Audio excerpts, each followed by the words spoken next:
حمدا وثناء لله فكم قد شرفنا نورا وضياء آياته قدرا ترفعنا فوق العلا قد مضينا حين سعينا.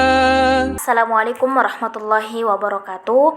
Perkenalkan, nama saya Dwi Fada Syahid dengan NIM 2301030057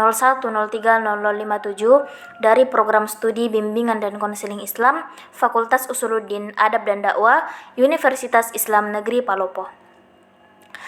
Pada kesempatan kali ini, saya akan menjelaskan materi mengenai isu-isu kesetaraan gender.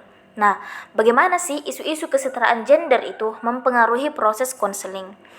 Menurut Gerald Corey 2016, kesetaraan gender dalam konseling sangat penting karena membantu konselor memahami klien tanpa prasangka atau stereotip berdasarkan jenis kelamin.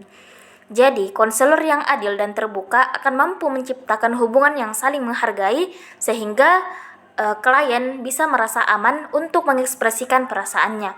Sementara itu, menurut Carl Rogers, dalam pendekatan konseling humanistik, hubungan konselor dan klien harus dibangun atas dasar empati, penerimaan tanpa syarat, dan keaslian. Hal ini sejalan dengan prinsip kesetaraan gender yang menekankan pentingnya memperlakukan setiap individu secara setara, baik laki-laki maupun perempuan. Dengan menerapkan kesetaraan gender, proses konseling menjadi lebih efektif karena konselor dapat memahami masalah klien secara menyeluruh, termasuk pengaruh budaya dan peran sosial yang saling menekan salah satu gender. Akibatnya, klien bisa merasa lebih dihargai, bebas bercerita tanpa takut dihakimi, dan termotivasi untuk menemukan solusi terbaik bagi dirinya sendiri. Lalu, apa saja sih strategi yang dapat digunakan oleh konselor untuk mengatasi isu-isu kesetaraan gender dalam konseling? Nah, isu kesetaraan gender seringkali muncul dalam proses konseling karena setiap orang membawa pengalaman hidup yang dipengaruhi oleh budaya dan peran gender. Agar konseling berjalan dengan baik dan adil, konselor perlu menerapkan beberapa strategi. Yang pertama, meningkatkan kesadaran diri. Nah, konselor harus sadar bahwa setiap orang, termasuk dirinya sendiri, bisa memiliki bias atau pandangan tertentu tentang gender. Dengan menyadari hal ini, konselor dapat bersikap lebih netral, tidak memihak, dan lebih menghargai klien apapun jenis kelaminnya.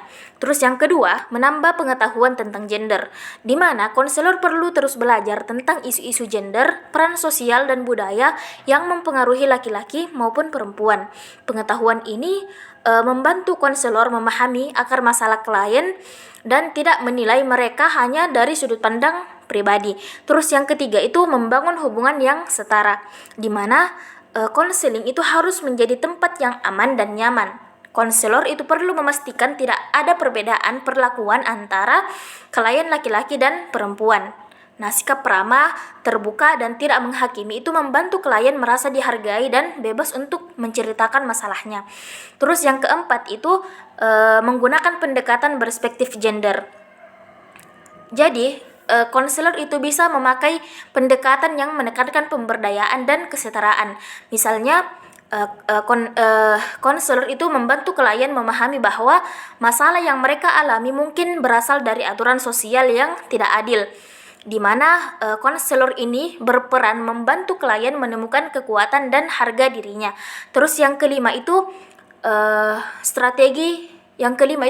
memberdayakan klien, di mana konselor itu harus atau perlu mendorong klien agar percaya diri, berani mengambil keputusan, dan mampu mempertahankan hak-haknya tanpa takut terhadap stereotip gender, dengan tujuan agar klien menjadi pribadi yang lebih mandiri dan lebih seimbang.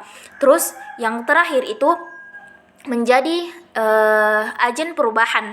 Nah, selain membantu klien secara pribadi, konselor juga bisa mengajak masyarakat untuk lebih sadar akan pentingnya kesetaraan gender. Misalnya dengan memberikan penyuluhan, seminar, atau kegiatan edukatif lainnya. Nah, dengan demikian, konselor yang peka terhadap kesetaraan gender akan membantu menciptakan proses konseling yang adil, empatik, dan manusiawi. Dengan menerapkan strategi-strategi yang disebutkan tadi, konseling itu tidak hanya membantu klien mengatasi masalah pribadi, tetapi juga mendorong terciptanya masyarakat yang lebih adil dan setara. بالذكر بالآيات يرقى يعلو في